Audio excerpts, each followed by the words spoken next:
In the summer of 1944, as the German occupation crumbled, France did not just turn toward liberation, it plunged into a terrifying, lawless reckoning. Behind the celebrated image of a united resistance lay a brutal, chaotic landscape of summary executions, public shaming, and state-sanctioned purges that tore the nation apart.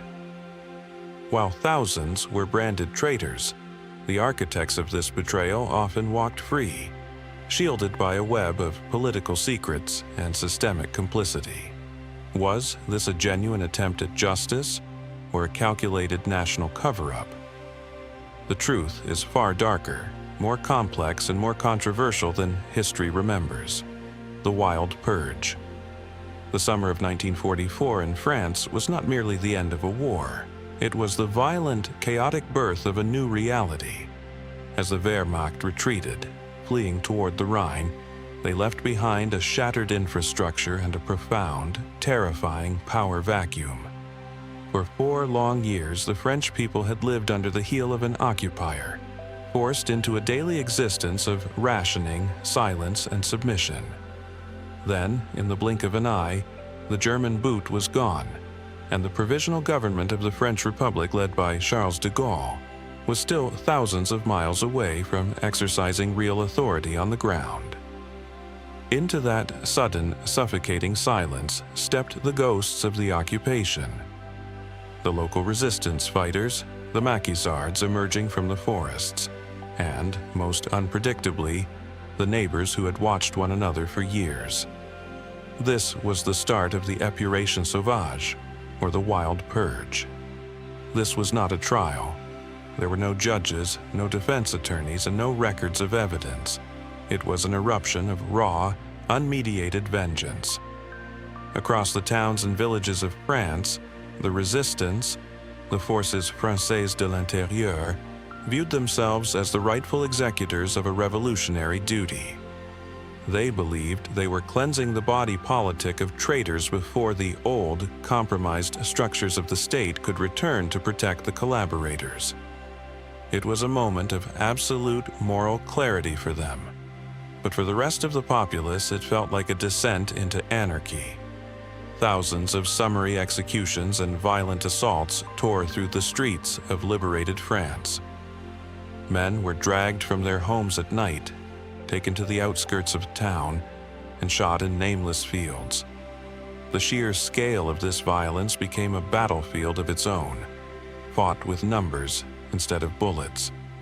In the immediate aftermath, wild rumors suggested that as many as 100,000 French citizens had perished in a revolutionary frenzy, a figure pushed by right-wing apologists and Vichy loyalists who wanted to paint the resistance as nothing more than a bloodthirsty mob. On the other side, official state commissions desperate to project an image of orderly stability insisted the number was closer to 9,000.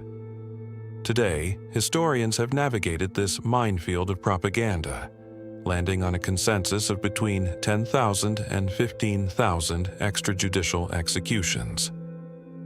Even at the lower end of that spectrum, the reality is staggering. It represents thousands of lives extinguished without a single moment of due process, a stark reminder of how quickly the veneer of civilization can crack when the law disappears. The most unsettling reality of the Wild Purge was how easily the mask of patriotism was hijacked to settle petty, private, and ancient scores. The purge was sold to the public as the removal of Nazi agents and collaborators, but the reality on the ground was far more mundane and malicious.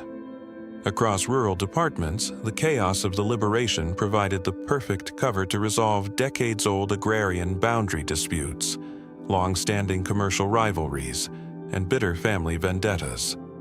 A farmer who had been involved in a property fight for 20 years might find his enemy denounced as a collaborator, dragged into the town square, and beaten until he confessed to crimes he never committed.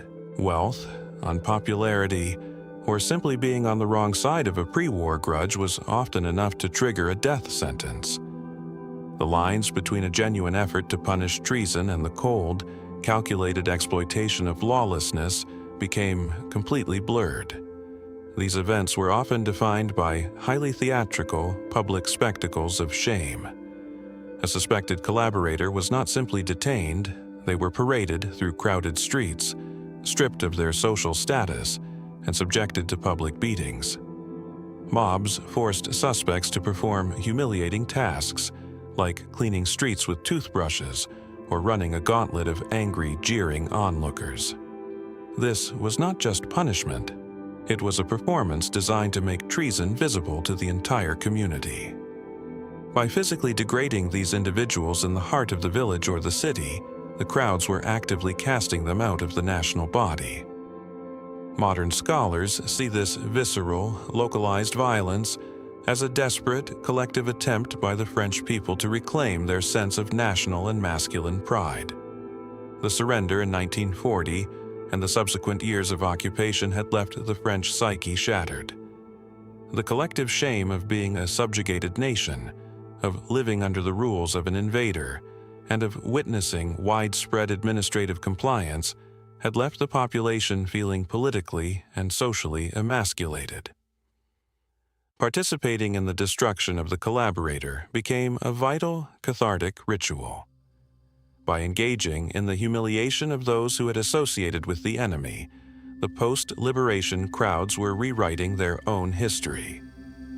They were transforming themselves from a defeated and traumatized people into an active, self-liberating force, proving that while the government in London or Algiers might have been the formal authority, the people themselves were the ones who would dictate the price of treason. The legal purge. The wild purge could not last forever. For Charles de Gaulle, the specter of thousands of citizens taking the law into their own hands represented a total failure of state sovereignty. If France was to be recognized as a legitimate power by the Allies, and not just a chaotic post-revolutionary mess, it needed the appearance of order. The transition from the street-level violence of the maquisard to the cold, tiered machinery of the courtroom began in earnest. This was the épuration légale, an ambitious, state-controlled effort to scrub the stain of the occupation from the records of the Republic. The government built a specialized three-tiered structure for this monumental task. At the very top sat the High Court of Justice, reserved for the architects of the Vichy regime, like Marshal Philippe Pétain and his Prime Minister Pierre Laval. Beneath them were the regional courts of justice, which handled cases of serious treason and collaboration, and at the base were the civic chambers, designed to process the smaller offenses of everyday citizens. This was a purely domestic affair. Unlike the international military tribunals at Nuremberg, where the world watched the Nazis stand trial, France insisted on managing its own house. It was a calculated move to prove that the French state was still the sovereign authority, capable of self-purification without the interference of foreign powers. This gargantuan task placed an impossible burden on a judicial system that was profoundly compromised. Think about this for a moment. With only one known exception, every single magistrate in France had sworn a formal oath of loyalty to the Vichy regime. The very men tasked with defining treason were, by their own previous actions, technically complicit in the legality of the occupation. This institutional paradox created a systemic hesitation that permeated every level of the judiciary. In total, the state launched investigations into 300,000 cases. Yet, because the courts were terrified of drawing sharp lines between survival-driven professional compliance and active, zealous collaboration, more than half of those cases, over 180,000, were eventually dismissed without a single formal indictment. For those who did reach the courtroom, the outcomes were severe, at least on paper. Official tribunals handed down 6,793 death sentences between 1944 and 1951. But the reality of these numbers tells a different story about the mercy, or perhaps the calculated political pragmatism, of the new government. De Gaulle exercised his executive powers of clemency to commute nearly 3/4 of those sentences. In the end, only 767 of those individuals were actually executed by these official courts. When you add in the 770 executions ordered by military tribunals, the total number of state-sanctioned deaths comes to roughly 1,137. It is a sobering total, but it pales in comparison to the scale of collaboration that had occurred over 4 years of occupation. To manage the massive number of citizens who had collaborated but did not technically meet the strict 1939 definition of high treason, the state needed a new legal weapon. They created the offense of indignité nationale, or national unworthiness. This was a brilliant piece of legal maneuvering. It bypassed the problem of charging people for acts that were not technically illegal when they were committed, instead defining collaboration as a continuing state of moral and civic decay. Those convicted suffered a form of social death known as dégradation nationale. They were stripped of their right to vote, banned from public office, discharged from the military, and barred from professions like law, teaching, and journalism. It was a way to exile them from the community without necessarily locking them in a prison cell. Over 46,000 people endured this civic erasure before the law was finally abandoned in 1951. Yet, as the dust settled, a glaring pattern emerged. The system was devastatingly effective at crushing the small fish while the sharks swam free. The purge was heavily colored by class bias. A low-level municipal clerk or a small-scale black market trader could be easily tracked, tried, and publicly humiliated for their actions. In contrast, the professional, political, and industrial elites possessed the legal expertise, the wealth, and the social networks to secure acquittals or insignificant punishments. Prominent industrialists, for instance, kept their factories churning out goods for the German war machine. Yet, they consistently escaped the consequences by claiming their cooperation was a necessary shield that protected French workers from being sent to forced labor in Germany. Efforts to seize the illicit profits earned during these years were largely a failure. Crippled by a lack of resources and a rigid, narrow legal requirement for evidence that most wealthy profiteers had long since destroyed. The result was a lingering, bitter public cynicism.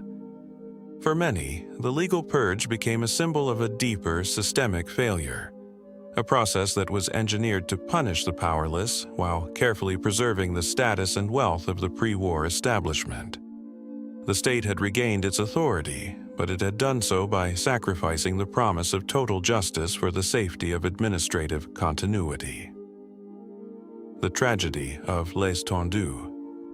In August 1944, the city of Chartres witnessed a scene that would become permanently etched into the global memory of World War II. A young woman named Simone Tussaud, just 23 years old, was marched through a hostile, jeering crowd of men, women, and children. Her head had been shaved completely to the scalp, her forehead branded with a red-hot iron, and she clutched an infant daughter, the child of a German soldier, to her chest. The photographer Robert Capa captured this exact moment, freezing her terrified expression in time. This was not an isolated incident of wartime anger. It was the centerpiece of a phenomenon known as the Ugly Carnival, a wave of highly stylized, gendered violence that swept through virtually every liberated town and city across France, leaving at least 20,000 women deeply traumatized. The public degradation followed a remarkably consistent ritual. Women suspected of collaboration horizontal or horizontal collaboration were dragged from their homes by local mobs or rogue resistance fighters and forced into central market squares. There, before cheering crowds, their hair was violently sheared off. The cruelty frequently went much further. Many women were stripped half-naked, had swastikas painted onto their faces and breasts with lipstick or tar, and were forced to run gauntlets where they were kicked, beaten, and spat upon. In Paris, some prostitutes who had taken German clients were beaten to death in the streets. This specific punishment was a calculated weapon of patriarchal control. The practice of shaving a woman's head as a penalty for adultery or sexual transgression dated back to the Visigoths and medieval Europe, where hair was viewed as a symbol of female seduction. It had been revived in modern times by German nationalists in the Rhineland in 1923, by the Nazi regime to punish Aryan women who slept with Jewish men, and by Spanish phalangists during the Civil War. The geography of this violence stretched across the entire country. In mid-June, immediately following its capture by Allied forces, the town of Carentan saw a dozen women publicly shorn on Market Day. On Bastille Day in Cherbourg, a truckload of teenagers was driven through the streets to be publicly mocked. In Villedieu, a woman was targeted simply because she had worked as a cleaner at the local German military headquarters. Winston Churchill's private secretary, Jacques Colville, recorded his immense disgust in Bayeux when he witnessed an open lorry filled with weeping, shorn women daubed with tar. In Argentan, Colonel Harry McHugh of the American Infantry reported that the French were cutting off hair and burning it in massive piles, filling the air with a stench that could be smelled miles away.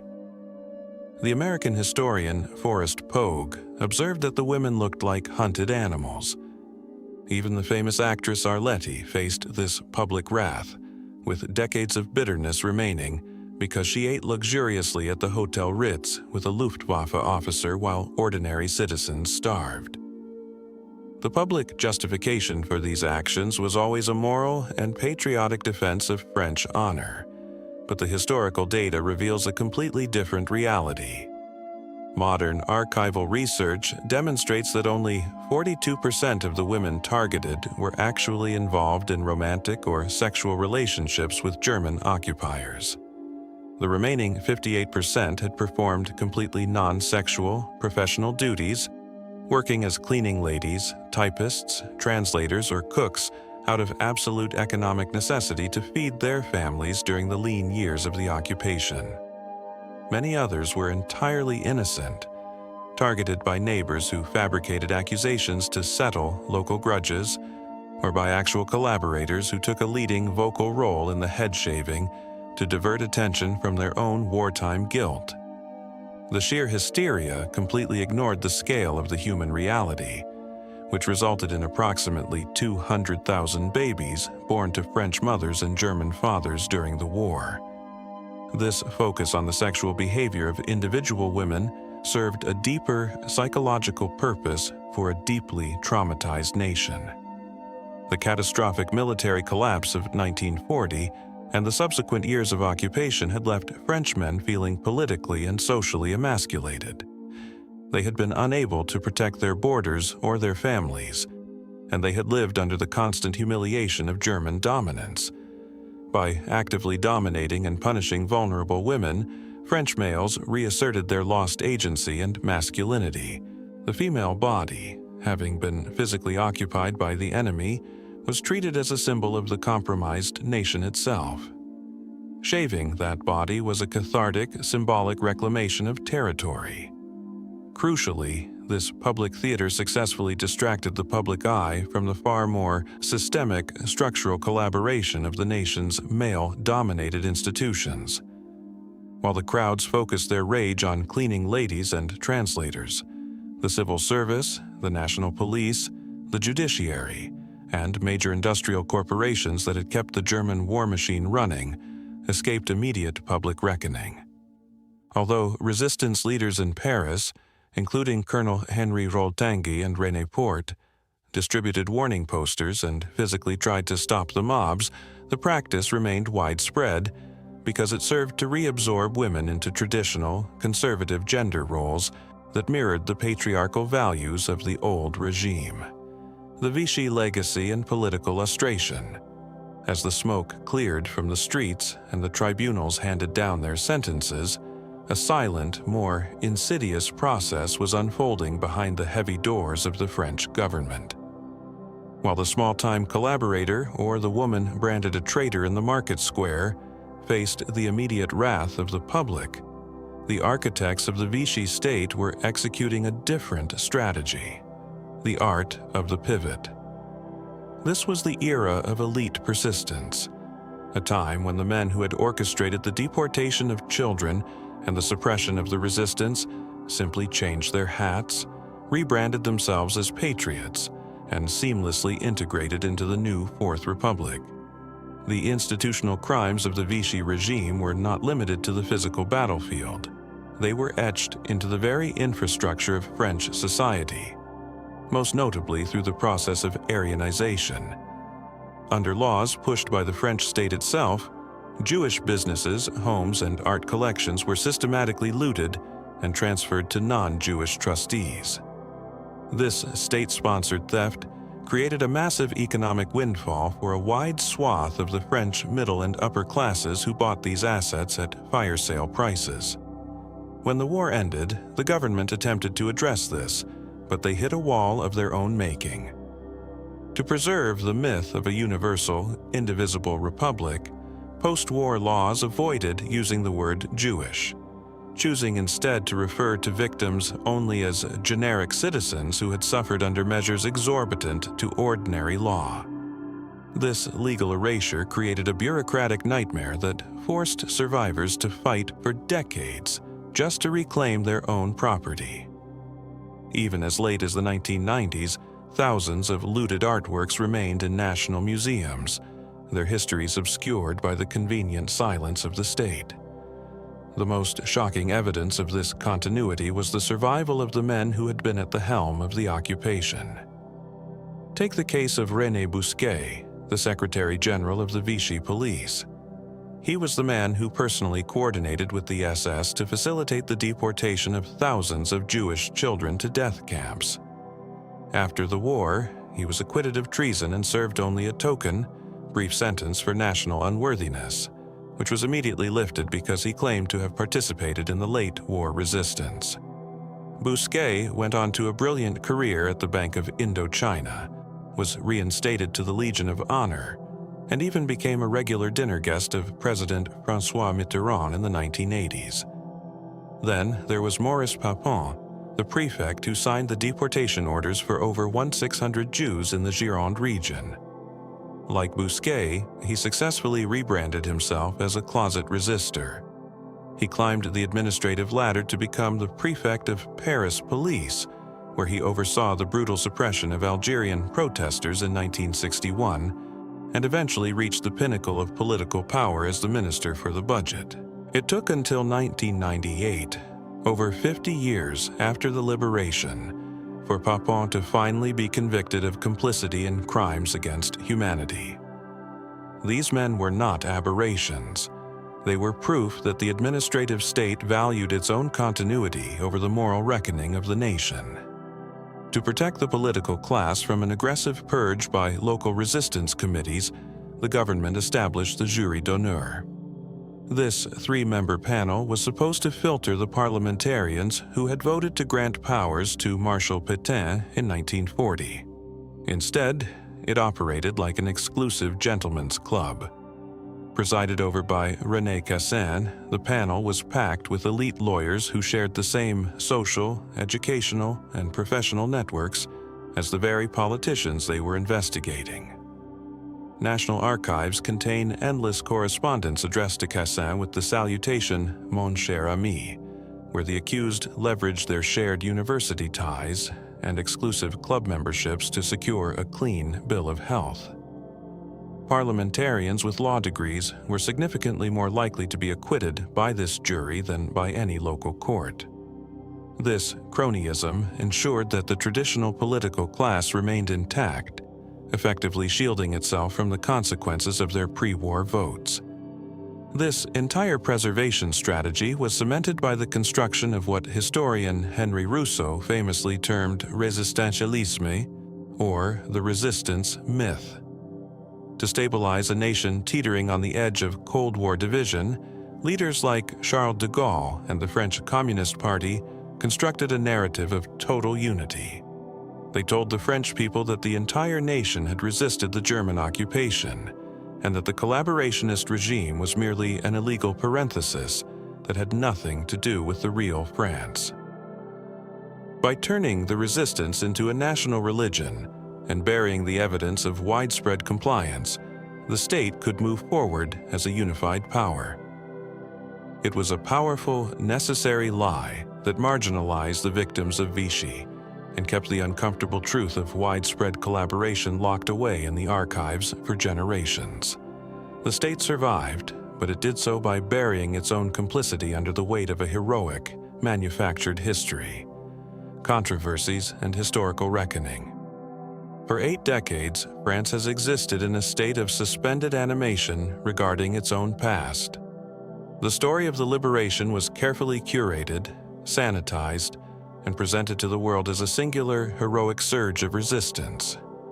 Yet, beneath this polished monument, the ghosts of the dark years have refused to remain silent. The struggle to reconcile the proud republican identity of France with the documented, systemic reality of its own collaboration has created a profound cultural trauma. This conflict has not faded with time. Instead, it has erupted into the public sphere again and again, manifesting as a cycle of scandals, political battles, and intense academic debates that refuse to settle. For a long time, the dominant narrative was held together by the sword and shield theory. This idea proposed a neat, comforting divide.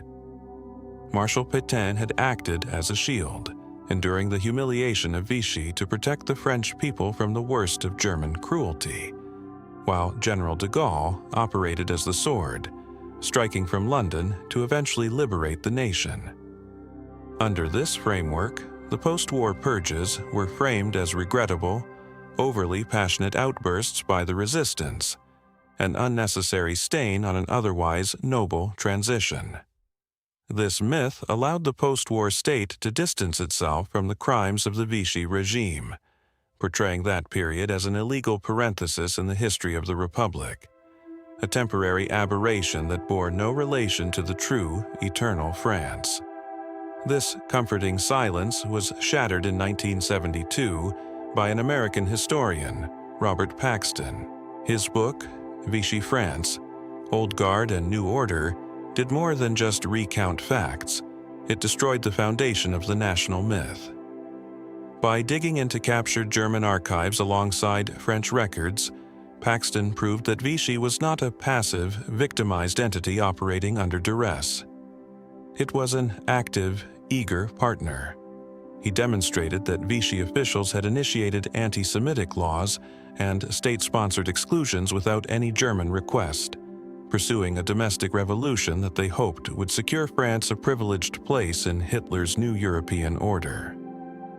Paxton showed that the regime had consistently volunteered its own resources, its own police, and its own citizens to the cause of collaboration. The reaction to these revelations was explosive, sparking what historians call the Vichy syndrome, a recurring eruption of wartime memory that consistently disrupts contemporary politics. The state's long-standing refusal to acknowledge its own agency had created a deep, festering divide. For decades, official monuments were dedicated only to the resistance, while the complicity of the local administration, the police, and the judiciary was scrubbed from public view. The truth only began to claw its way out in the 1990s through a series of high-profile trials, most notably those of Paul Touvier and Maurice Papon. These proceedings forced the public to confront the uncomfortable, undeniable reality that French agencies, not just the Nazi Gestapo, were the ones who organized the arrest and deportation of 75,000 Jews. The turning point finally arrived on July 16, 1995. Standing before the nation, President Jacques Chirac delivered a landmark speech that dismantled the old fiction once and for all. He acknowledged the direct responsibility of the French state in the deportation of Jewish citizens, declaring with stark clarity that France had committed the irreparable,